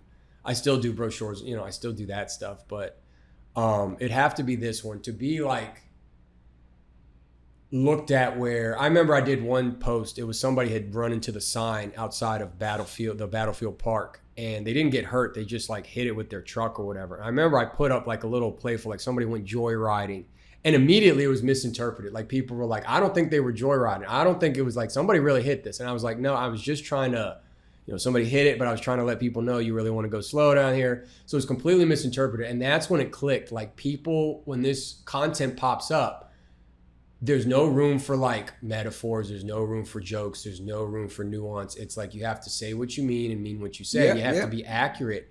And, it's one thing to spell somebody's name wrong, but it's another thing to not communicate what happened and to have that be misinterpreted. So that was a great lesson to and it was a scary, like, holy moly, like, it's a double-edged sword. You have to be very careful with where you swing it. I think that really helps guide what you get into and what you don't.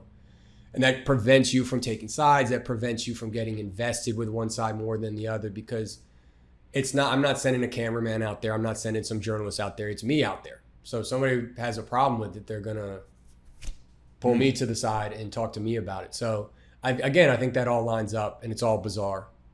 It's all strange. It's very weird. So, at least personally. This one. Okay. Is the one. This is the signal one. What is that man doing on? Oh, he's got something. Okay. His ass is on fire. A collaboration between Always Flavored and Maltese Brewing Company blends extreme hot pepper beer with Carolina Reapers, smoked ghost peppers, mango habanero flakes packed with serious heat with a balance of sweet fruitiness. Takes the world famous hot pepper beer to the next level, a sauce that brings the heat challenge to your taste buds. Shout out to Maltese. They do a really great St. Patrick's Day celebration. It's always fun. Like they have like a firefighter theme. Am I thinking about the right one? It's like a firefighter theme at Maltese, I believe right? so. Yeah. They do a really cool St. Patrick's Day celebration. Where'd you put it? Where did I put it? Let me pour out some. Oh, goodness. Did I even pour it out, or did I just look at it? I don't even know. Oh, yeah, I didn't pour it out. There it is. There you go. Oh, you must have this before. You must know what you're getting into. Yeah, you're like podcast like number 5. Oh, okay. So you've done this. You've done the whole gambit. Oh, yeah. My first podcast was Rita. Then I had my friend Phil on. Then I had David, which is a big entrepreneur. Phil I know Will. Rita. What? Phil Will. Phil Will. Okay, I got it. Good friend of mine. Then I had my friend David on. And then I had Wes Isley. He's a world famous magician. He does about 500 shows a year and travels all over the world. He was on my show. That was the one you sent me, right? Yeah, it was. Yeah. He's the one that fooled Penn and Teller, and Penn and Teller actually bought the rights to his magic trick, because if they fooled him on live really? TV, yep. You can buy a magic trick? Yeah, the rights to it. Shit. Yeah. How do you know if somebody, like, do you register it with like is it like a trademark? Yeah, I don't know how it works. Okay. All right. I'll reach out to him and ask, but yeah, that's all like intellectual property that you can protect. Like how the trick is worked, what's used on the trick. And what's cool is Penn and Teller, whenever they do the trick live, because they bought the rights to it, they have to. They actually, as a genuine show of face, they actually tell the people that this trick was developed by this magician, and they're about to perform it out of respect to him. So it's a huge like code of respect when it comes to like a magician world, and I mean they take that stuff really seriously, and it's cool because he was on a game show, and he had the thing was fool Penn and Teller, and if you watch the episode, I can send you the little link. They're like, hey, is that a gaff coin? And he's like, no, it's not a gaff coin. And they're like they couldn't figure it out how he did the trick, and these are world famous magicians. So good for him. That's pretty cool. Oh yeah, no, very cool. Him and his wife are very awesome people, and I was very lucky to have them on our podcast. All right, next one, which I think I already know the answer. That was some hot stuff. It's good, right? Yeah, it's good stuff. It's a little bit of zing. Mm-hmm. The biggest risk you ever took? Definitely jumping into this. Not even jumping into the my own business, but jumping into politics, jumping into Black Lives Matter, live, embedded, jumping into, January 6th. That's a huge risk. because people died there, people lost their lives there, a ton of people got arrested, and rightfully so, certainly in most cases. So I would say everybody told me don't mix business with politics, but it just seemed it's not the traditional mixture of business and politics, I would argue, and it's also somebody has to be willing to kind of pick up the slack that some of these other legacy publications are unable to do. And so I think, jumping into not just like your own business, that's a big scare, but like there's still not a pay model. You see a lot of the other people that have, engaged in the activism, they've had a lot of difficulties with professional advancement, at least from what I've heard. So it's a scary prospect, and you never know. You can always screw up. You can always post the wrong thing. You can cover the wrong thing the wrong way. You can be misinterpreted like that one post and not, catch it in time. So yeah, I think it's the leap that I'm kind of still falling on. So I'll let you know how it turns out. It's always what you say and how much you get into. People love gossip. People love vulnerability. They love all that stuff. All right. Next question. Guilty pleasure. Guilty pleasure. I don't really feel guilty about anything. Let me think.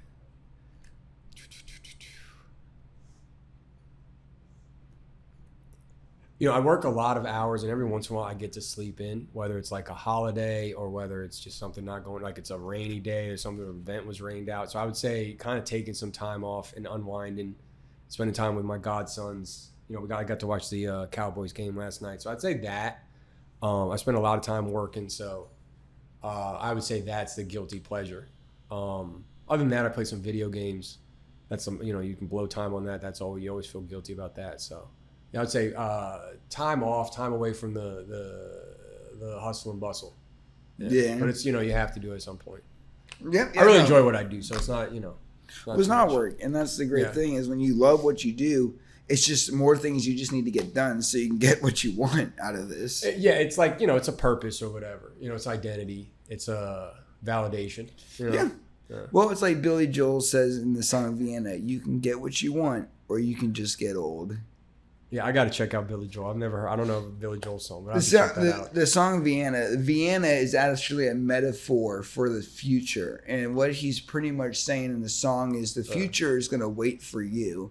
It's what will you do as you're going through time? You know what I mean? And are you going to get what you want or just get old, essentially? And a lot of people make excuses and figure out reasons why they can't do something. And honestly, like when it comes down to it, it's most of the time it's just effort. It's just showing up. It's doing the part.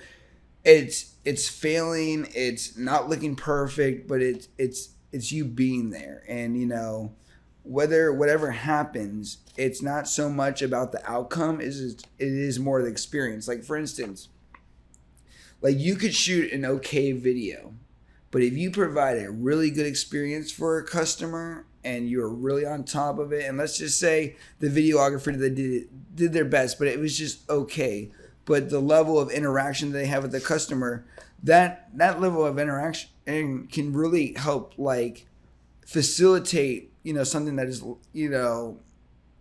something like that. You know what I mean?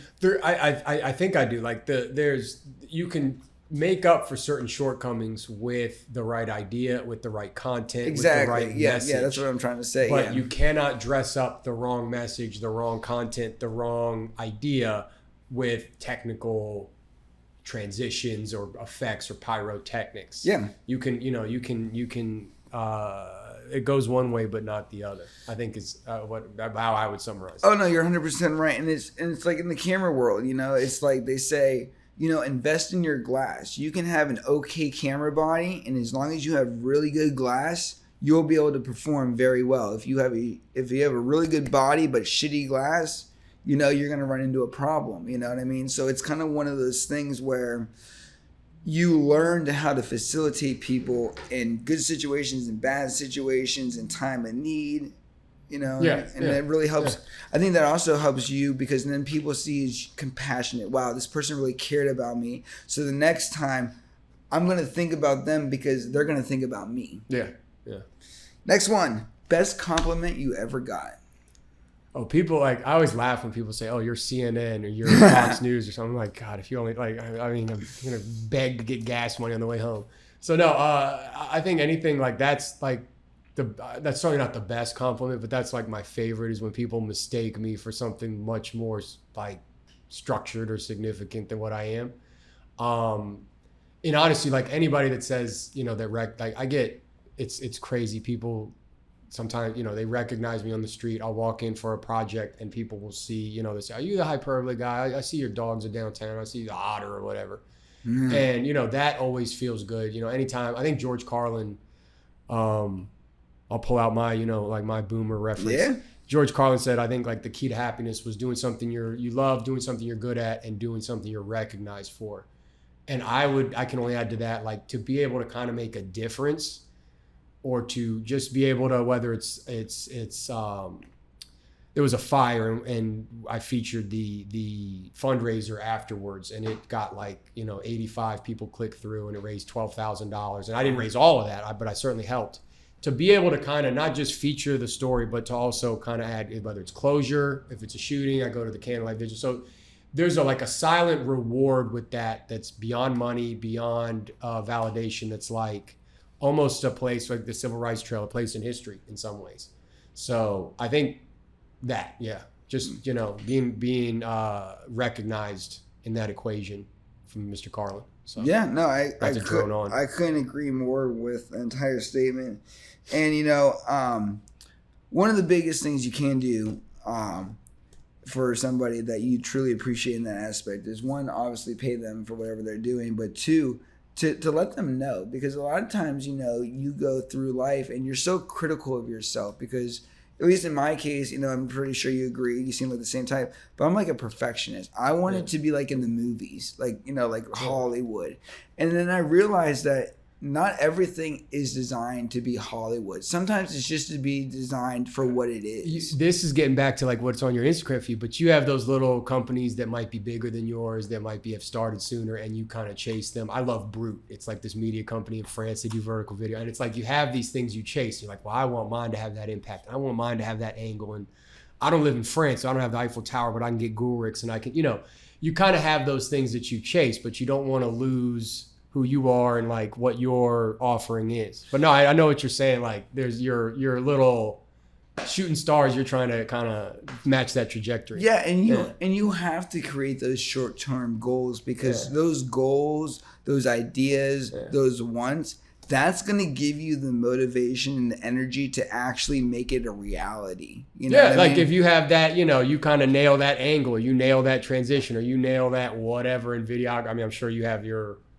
mile markers and your goals. So it's like, whether it's views or whatever. So projects. Well, I've done a lot of videos, but I want to start investing in work that truly makes it different. Like that's why, with what I'm doing, I'm trying with the podcast to get to real stories, real people. Like on my other podcast that I have, we've had people cry on the podcast and, break down and talk about their things. And I have this unique... That ain't going to happen here. No.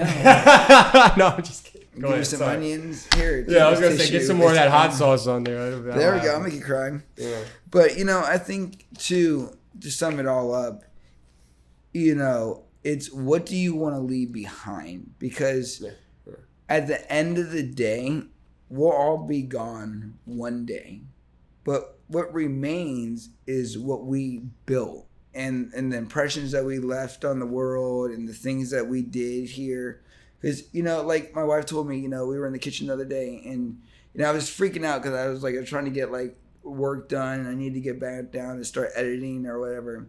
And she's like, life is really good right now. She's like, why don't you just take a minute and realize that this is just a blip in time that we have right now, this single moment. No, man, I gotta edit. And then it's gone. I gotta edit. No, no, that's me. And that's something that I'm trying to learn about, is to how to enjoy life, because most of my time, I'm sure like you, is hustling, getting out there, making a name for myself, chasing my dream, making this shit mine.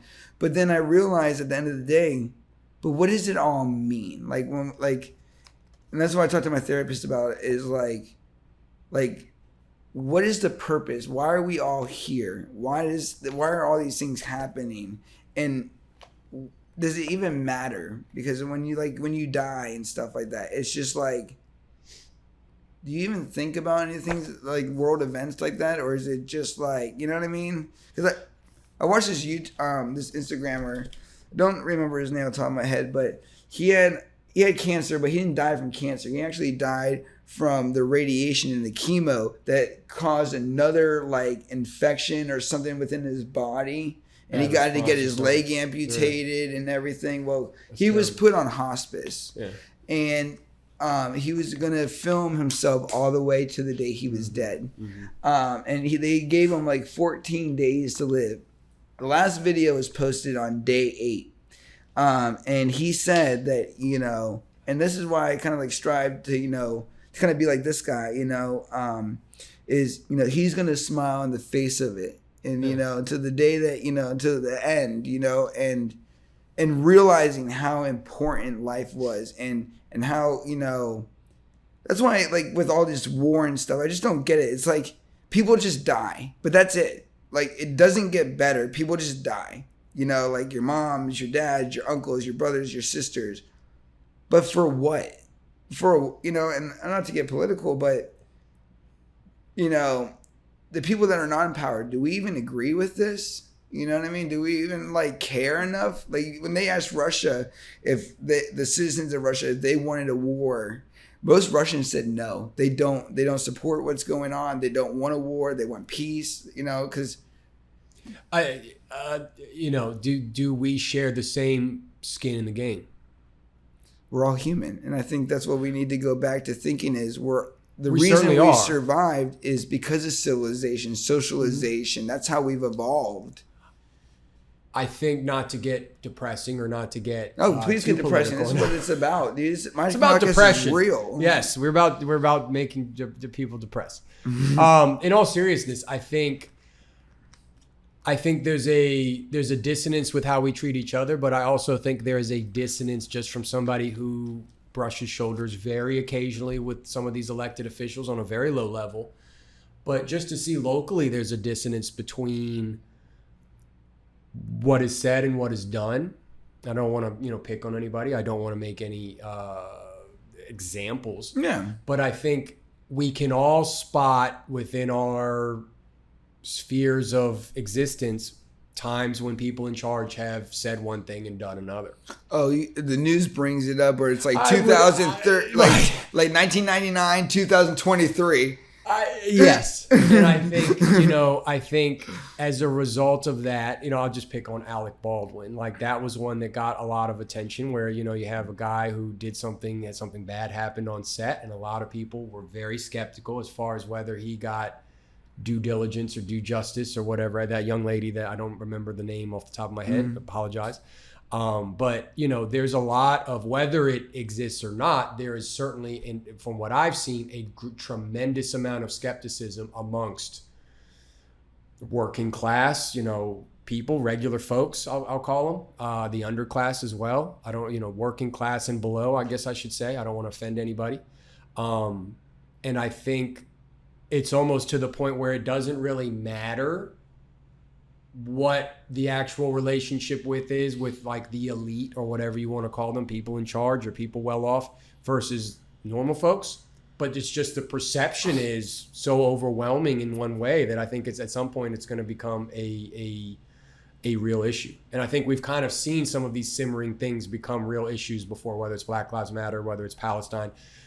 My live streams were not anywhere near the first documentation of these, you know, issues. So it's like these things have been lingering for decades, for years and years and years. And I think that's another one, wealth inequality, or I don't even know if that's wealth inequality, what I'm really getting. It's not rich versus poor. It's you know, people that are elected, the will of the people, whatever that relationship, the social compact, I think is going to become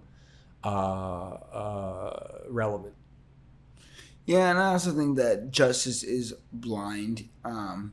Certainly an over, like I'm not, I don't want to sound like an Alex Jones conspiracy theorist, but I think the perception out there is much different than a lot of the headlines and things would convey, would communicate. Well, true. And what I also mean by that too is justice isn't always exactly what you think justice should be. And that's sometimes hard to understand, especially like in a situation where maybe you lost a loved one or something horrible happened to you or whatever, you know. And I think a lot of times we look at like celebrities and public figures as like these guys who can just get away with murder, and because they have a lot of money and a lot of power, what might happen to a regular civilian may not happen to them. Like when that lady paid for her child to get through college, the girl from Full House, right? Full House mom, Right. Imagine if a normal person did that. They'd probably still be in jail. But, you know, it was more like a slap in the wrist and a publicity stunt to Didn't make her husband do the time for that, though? I thought I'm kind of building on your point, but like I think the husband did time for that. I don't think I don't know. I know enough she about did that. I know because she turned herself involuntary. She absolutely did. But there was another lady that I'm getting it confused. Your point remains that like I think there's certainly examples of it. I mean, if you go to for instance Palestine, if you go to Black Lives Matter, there are very, very educated, very, very passionate, and so I mean some of it's codified in CRT, critical race theory, and all of these academic programs or initiatives. So there's certainly an issue, at least in this country, of equality or equity under the law or equity under representation or whatever have you. I think the media plays an important part in that, and I think some of the shortcomings are why we have some of these problems. Yeah, and I also think that, you know, part of that validation, you know, the ability to be, you know, vulnerable, I think that it plays on a lot of things, because I think when you are so educated and so passionate in one specific like mindset or like structured environment, it would be hard from the outside looking in to make that person think any differently. Yes, and some people are unfortunately dishonest. That's just kind of the elephant in the room on some of these things is like, this isn't true. This isn't. I'll talk about the fake ballots in Spotsylvania. You've got this very contentious. Have you been down to Spotsylvania, like the Breezewood section? No, I only go down to Spotsylvania. It is. I'll be going to do a photo there this week. It's just nice. Bizarre. You've got political signs. It must be 500 of them just lined up in about an area, kind of half of this. Don't kind pollute. Of this. Oh yeah, it's like but it's like all these, and there's big ones, small ones, and there's candidates out there. I think that, you know, again, that division is kind of, I think there's been a lot of publications, and maybe I could be accused of it as well, but like fanning those flames. And like, you know, I don't know if it's always been, all the coverage in general has always been informative. I think sometimes it's picking sides, it's pushing agendas, it's not always honest. And that's kind of the real bitch in the equation, is like, you know, that's something that's very, and then everybody just says, well, he's lying, they're lying, well, this guy lies too, well, you believe this guy and he lies. It's a very slippery downward spiral. I would say slippery slope's not the right term, downward spiral from there, when you can't nip that in the bud. And I think that's been more difficult to do than ever before, because you've got certain groups, and if that certain group, let's say, I'll just say Fredericksburg Talks, and then that Fredericksburg Talks has a certain point of view, and somebody goes start their own group, and people cite that group, and it's hard to get to the Reuters, excuse me, or the CNN for some people, or the Fox. It's hard to get to that credible source. So I guess in some ways that's what I try to be, but again, it's just a challenge. It's a challenge for anybody. Very true. Well, to wrap things up and bring it back real quick, what is the best compliment you ever got? Did you ask me that? Did I? I thought so. You said, what was the best compliment you ever got? And I said, was people recognizing me. Yep, you said that. Okay. All right. Sorry. No worries. What never fails to make you laugh? I kind of talked about, I didn't mean to make it a compliment. I love bad marketing ideas. I love I have some I could pull out, but like, I love bad market. I love bad ideas I think are bad, and then they wind up working. I love things like that. I just love like the game of like watching people react placing your proverbial bet, saying, I bet this will do well. I bet that won't be, people aren't going to get that. People will get this. So it's like the creativity and then watching people respond to it. I think that's what I always love, things like bad marketing ideas, bad, faux pas, whatever you want to call it. I love the interaction between people and events, people and content, whatever. I think that's probably a corny one to say, but like I love like the bad marketing ideas. I'll go with that. Bad marketing ideas. Worst piece of advice you ever got? Worst piece of advice, taking Latin for 4 years.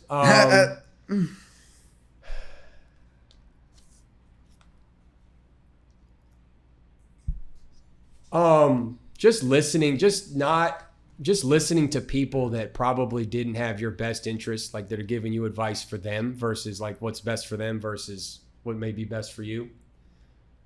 I think we've all been in that position. You might have a coach that says, all right, we're just going to put you on the bench or whatever. You might be a better player. You might not be a good player. He puts you. I think it's like the not being able to recognize self-serving advice versus honest to God tutelage or honest to God mentorship.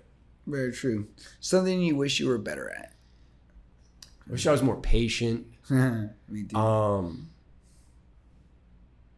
I wish I was more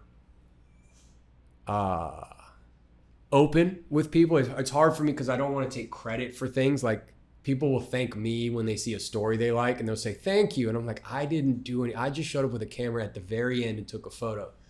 So I wish I was more open with like as far as who I am, because again, you don't want to glorify it. You don't want to take credit. Be like, oh, look at me, I'm in Black Lives Matter. Look at me, I'm doing this.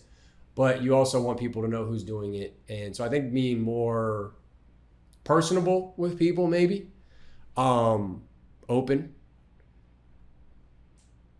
Let's see.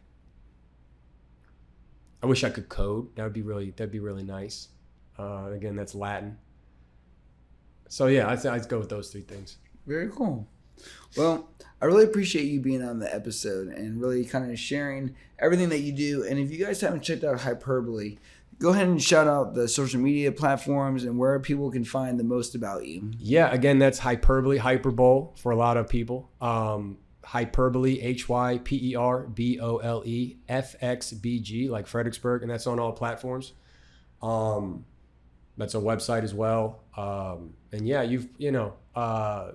if you don't visit it, it'll pop up hook or crook. So thank you for having me on. I've never been invited on. Obviously, I compete with a lot of the other, platforms out there with at least locally. So it's really nice to come on and, kind of say my side of things. Yeah, man. So I really appreciate it. Maybe I can reciprocate someday. Yeah, definitely. Yeah. I love the opportunity. I've yet to be asked to be on somebody's podcast. All right, so we're gonna figure. If you are watching this, I do podcasts, not on my own show. And that that's really something that I'm gonna kind of monopolize this. That's something like we hear from a lot of the same. I'll just kind of be critical. We hear from a lot of the same people. So I would love to hear from more people like Stefan. Like there's a lot of cool people in the community. I can't get to them all.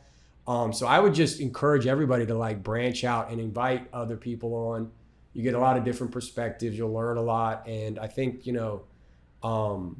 everybody should be heard. Everybody should be, have a chance to be considered within reason, certainly.